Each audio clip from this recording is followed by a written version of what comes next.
If you think China just made a routine trade deal with Iran, you are missing the most important part of this story.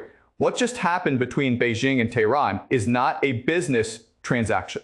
It is a strategic pivot, and Washington is still trying to figure out how to respond. If you want to understand what this really means for American power, for energy markets, and for your economy, stay right here. And before we go any further, if this is the kind of analysis you want every week, hit subscribe and leave a like right now. It costs you nothing, and it keeps this channel running. Now let's get into it. In this video, we are going to answer 3 questions. Why did China do this now? Who benefits and who loses? And what are the 3 most likely paths forward from here?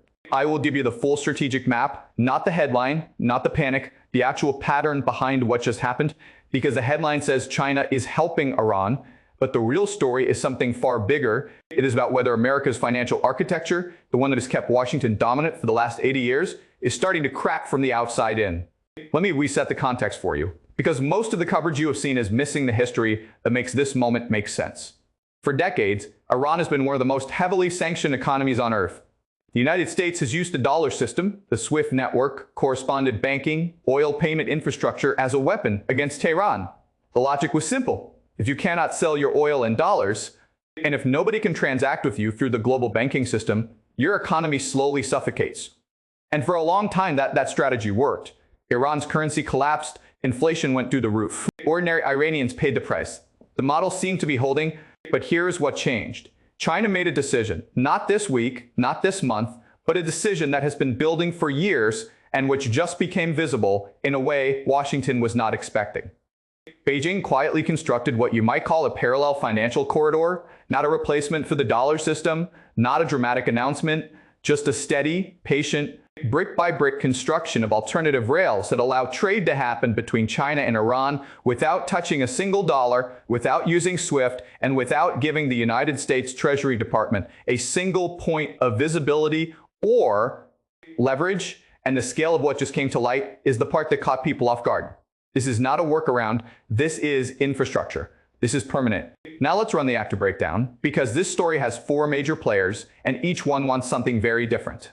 Start with China. Publicly, Beijing says it respects Iran's sovereignty and opposes unilateral sanctions. That is the diplomatic language. But what China actually needs strategically is energy security at a discount. Iran sits on some of the largest proven oil and gas reserves on the planet. Under American sanctions, Iran is forced to sell its oil at a steep discount, sometimes $30, $40 below market price, because its pool of buyers is so limited. For China, this is not charity.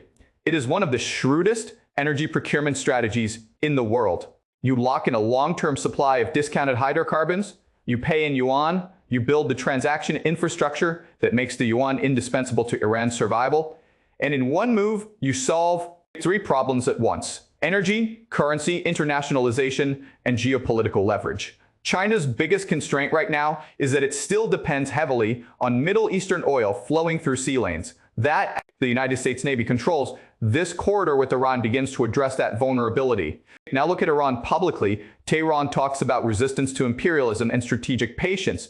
But what Iran actually needs right now is economic oxygen.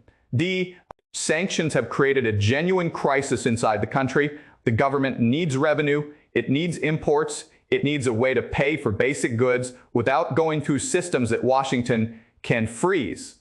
What China has offered is not just trade, it is a financial immune system, a way to operate economically even when the United States decides you should not be allowed to. Iran's constraint is that it is completely dependent on China. Now, this lifeline comes with strings.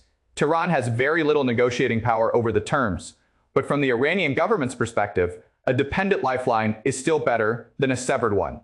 Third actor, the United States.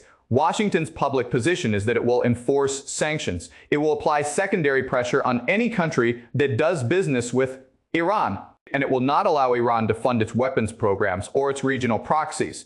The strategic reality is more complicated. The United States has been running a 2-front pressure campaign on Iran and simultaneously on China across technology, trade, and Taiwan, and those 2 campaigns are now starting to interfere with each other. So every time Washington escalates on China economically, it accelerates China's motivation to build these alternative systems. The U.S. constraint is this: the tools that made American financial power so effective, dollar dominance, swift exclusivity, secondary sanctions, only work if the other side does not have an exit. China is building the exit, and the more Washington tightens the screws on China, the faster China builds. The fourth actor is the global energy market, and specifically the producers and buyers watching this happen in real time. Saudi Arabia is watching, the UAE is watching, Russia is watching. Every country that has felt the reach of American financial sanctions is running a quiet calculation. If China has proven that there is a viable alternative architecture, what does that mean for us? This is the part of the story that most analysts are skipping over. The Iran-China corridor is a proof of concept. It is not just about these two countries. It is a demonstration to the entire world that the dollar system can be routed around at scale, in secret, and without triggering military consequences. Now let me give you the structural facts. These are the hard realities that constrain what can actually happen next. Not what people wish would happen, not what pundits are predicting, but what the underlying architecture makes possible. Impossible. Structural fact number 1. China now processes a significant portion of Iranian oil exports. Estimates consistently put this above 80% of Iran's total oil sales. This is not a side arrangement. This is the primary commercial relationship that keeps the Iranian state funded. It cannot be reversed quickly without collapsing Iran's economy entirely. And even Washington does not have an easy lever to pull here without directly sanctioning Chinese entities in ways that would trigger a full economic confrontation with Beijing, something the U.S. has been carefully avoiding.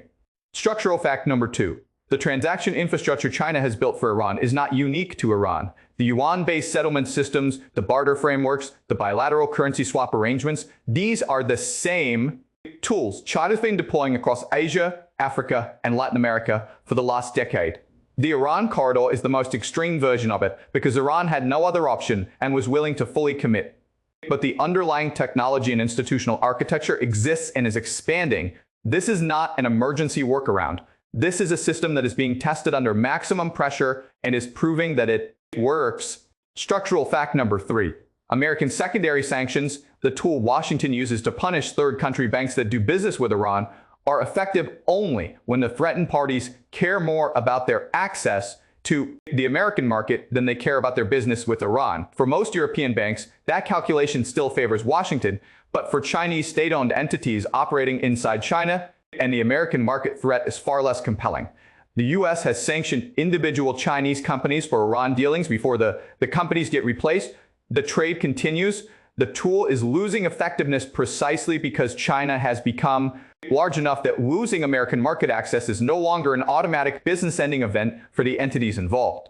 Structural fact number 4. Energy markets are already adjusting. When a large volume of oil trades outside the dollar system, in yuan, in baht, in non-reported bilateral arrangements, it reduces the dollar's role in global price discovery. This is a slow process, not an overnight shift, but every barrel traded outside the dollar is a small erosion of the petrodollar architecture that has underpinned American borrowing costs and global financial influence since the 1970s. The China-Iran corridor is not destroying the petrodollar, but it is one of several simultaneous developments. The Saudi-China yuan oil deal discussions, Russia's pivot to yuan and rupee payments that are collectively applying pressure to a system that was built for a world where no single country had both the scale and the motivation to route around it. Now let me run the scenario engine. From where things stand today, 3 paths are possible. Scenario A is the escalation path. If Washington decides to go fully hardline, imposing sweeping secondary sanctions, not just on individual Chinese companies, but on major Chinese state banks, cutting them off from the dollar system entirely, this forces a genuine confrontation. China would almost certainly respond by accelerating de-dollarization efforts across every bilateral relationship it manages, dumping U.S. treasuries at a pace designed to inflict financial pain, and potentially coordinating with Russia and Iran on a formal alternative settlement architecture. This is the scenario where the financial Cold War becomes undeniable and visible. Markets would react badly. Dollar strength could temporarily spike, paradoxically, as everyone scrambles to cover dollar-denominated liabilities, but the long-term damage to dollar dominance would be severe. Watch for the signal. If the U.S. Treasury designates a major Chinese state bank under IEEPA or similar authorities targeting Iran, Scenario A is activating. Scenario B is the managed tension path, and it is the one that markets are currently pricing in. Both Washington and Beijing prefer a world where they keep competing without crossing the line into direct financial warfare. In this scenario, the U.S. continues applying secondary sanctions selectively, China continues expanding the corridor while denying it publicly, and the two sides manage their confrontation within certain unspoken limits.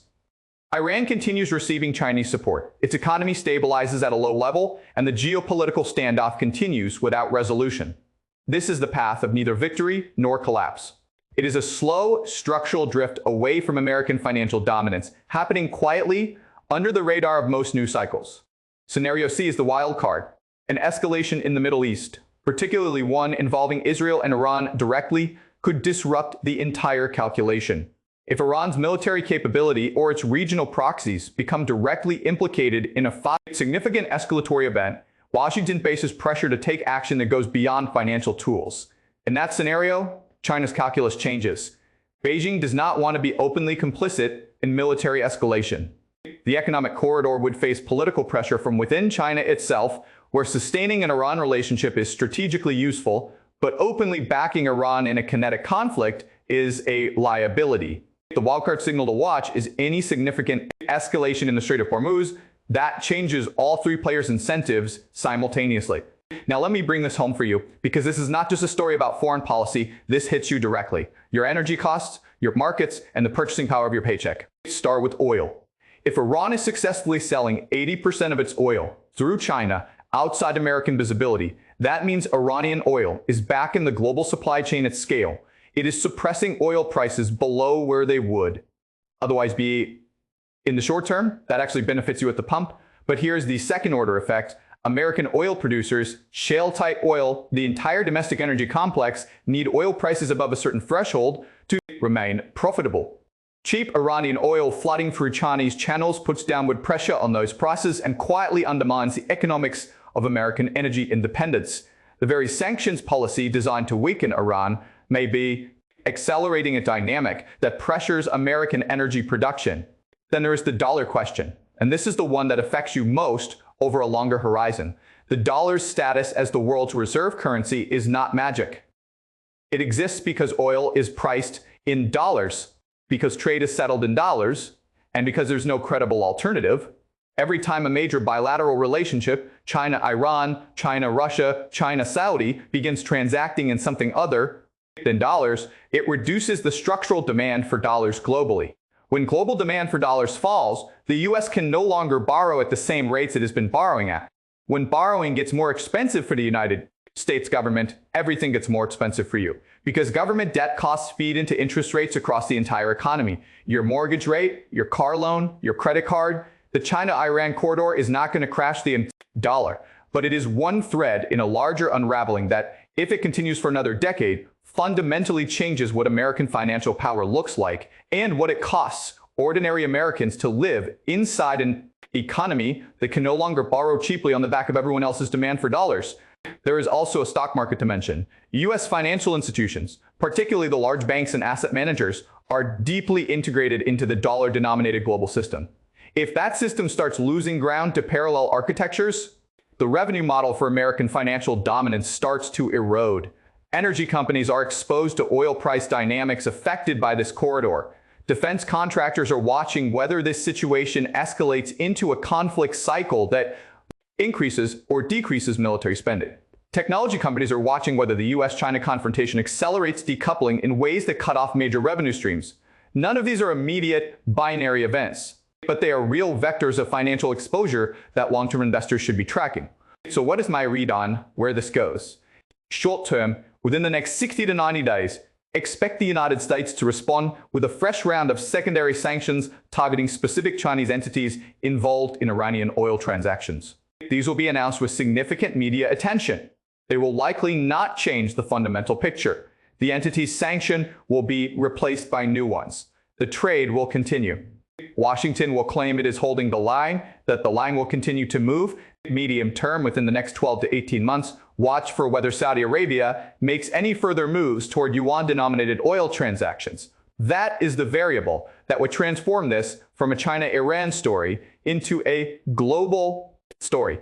If Riyadh begins even partially pricing oil in yuan for Chinese buyers, the petrodollar architecture faces a qualitatively different kind of pressure. China will use the Iran corridor as leverage in that negotiation. Having proven it can function as Iran's financial backbone, Beijing now has a template to offer other energy exporters.